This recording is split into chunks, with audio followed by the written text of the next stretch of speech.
Right the following as intervals. இன்டர்வல்ஸாக எழுதணுமா. இப்போ இது செட் பில்டர் ஃபார்மில் கொடுத்துருக்காங்க. இந்த செட்டை இதை இன்டர்வலாக மாற்றி எழுதணும். இப்போ இந்த இன்டர்வலில் x lies between -4 and 6 including 6 அப்படின்னு கொடுத்துருக்காங்க.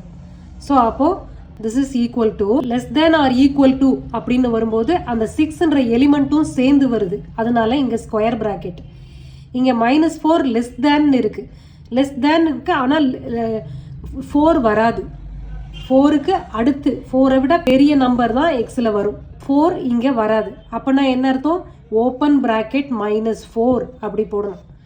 இப்போ x lies between -4 and 6 including 6 less than or equal to 6ன்னு கொடுத்துருக்கிறனால லெஸ் தென் ஆர் ஈக்குவல் டுன்னு போட்டனால இன்க்ளூடிங் 6 ஸ்கொயர் ப்ராக்கெட் போட்டிருக்கோம். இங்கே லெஸ் தென் ஆர் ஈக்குவல் டுன்றது இல்லாததுனால 4 இந்த இன்டர்வல்ல ஒன் ஆஃப் த எலிமெண்ட் கிடையாது. அதனால ஓப்பன் ப்ராக்கெட். அடுத்ததுக்கு போகிறேன். இப்போ இதில் interval set of all x such that x belongs to R and -12 less than x less தேன் -10. இதோட எலிமெண்ட்ஸ் எல்லாம் என்ன? இங்கே லெஸ் தேன் தான். ஸோ ஓப்பன் ப்ராக்கெட் அதுதான். ரெண்டு பக்கமும் open and close bracket, naught square bracket. Okay, அப்போ இங்கே -12ன்னு வரும். Last one -10. Open interval -12, close interval -10. அடுத்து தேர்ட் ஒன்னில் லெஸ் தென் ஆர் ஈக்குவல் டுன்னு கொடுத்துருக்கு. ஸோ இன்க்ளூடிங் 0 அப்படின்னால இங்கே ஸ்கொயர் ப்ராக்கெட். அப்போ 0 வந்துடும் அந்த செட்டில்.